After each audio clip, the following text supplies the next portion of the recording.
Bonsoir à tous, bienvenue à ce flash d'information.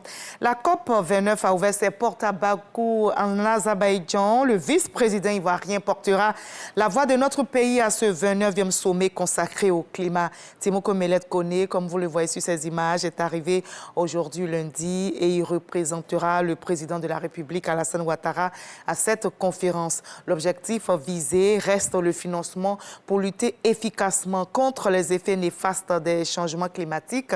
La Côte d'Ivoire va présenter ses actions et stratégies contre le dérèglement climatique.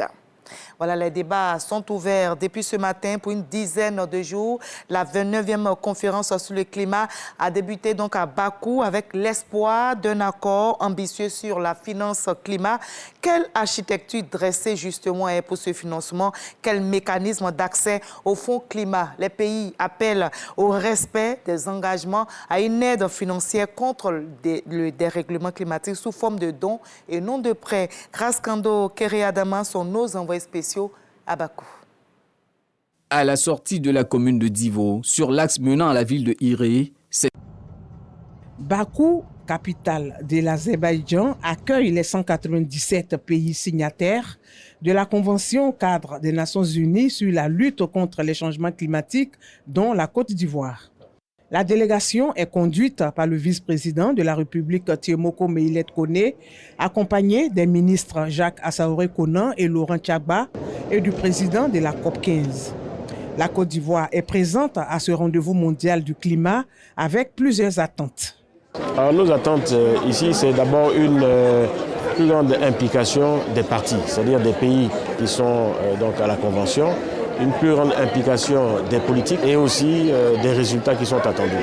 Alors, il ne suffit pas d'avoir que des mots, que des rencontres, mais il faut qu'il y ait des résultats concrets qui soient obtenus par nos pays et qu'il y ait une mobilisation non seulement des financements, mais aussi des communautés. Le ministère des Eaux et Forêts, qui participe à l'élaboration du plan et la stratégie qui caractérise la transition écologique, va pouvoir faire sa part qui permettra, n'est-ce pas, de produire le maximum de CDN, c'est-à-dire des contributions déterminées nationales, pour qu'on atteigne l'objectif de 1,5. Nous devons nous mettre ensemble pour décliner la stratégie et avoir le financement pour que véritablement on atteigne les 1,5. Selon le ministre de l'Environnement, du Développement durable et de la Transition écologique, les défis sont également nombreux pour la mise en œuvre des contributions déterminées au niveau national. Nous avons élaboré notre feuille de route climatique. Nous avons évalué ces CDN à 22 milliards de dollars. Aujourd'hui, nous sommes à la recherche de financement. Nous venons d'élaborer un portefeuille national de projets. Nous l'avons estimé à 16 milliards de dollars également. Donc nos attentes principales, c'est de faire en sorte que nous trouvions des partenaires qui vont nous accompagner dans le financement des projets identifiés. La COP29 a démarré avec une forte ambition d'actions concrètes, d'accès au financement des projets dans les domaines de l'adaptation et d'atténuation. Voilà, les actions pour la solidarité sont aussi concrètes en Côte d'Ivoire. On prône justement la solidarité à Divo, notamment les populations démunies ont leur cité désormais. Et cette cité comprend 50 logements sociaux, une école, un centre de santé et des édifices religieux. La cité immobilière leur a été gracieusement offerte et elle a été réalisée à l'initiative du député de la commune de Divo, Famoussa Koulibaly, avec l'appui financier d'une fondation coétienne. L'inauguration a été faite en présence du président de l'Assemblée nationale et du haut représentant du président de la République.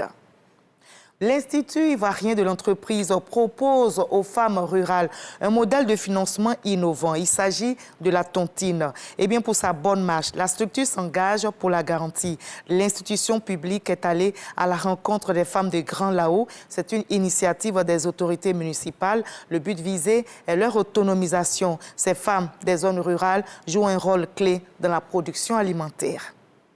À l'étranger, le Haut Commissariat pour les réfugiés vient de publier un rapport sur la situation humanitaire au Soudan.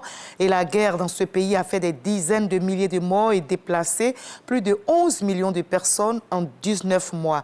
Plus d'1 million de réfugiés soudanais ont été accueillis en Égypte selon le HCR. La majorité fut vers le Tchad, Alexandrie et à Assouan, c'est dans le sud-est de l'Égypte.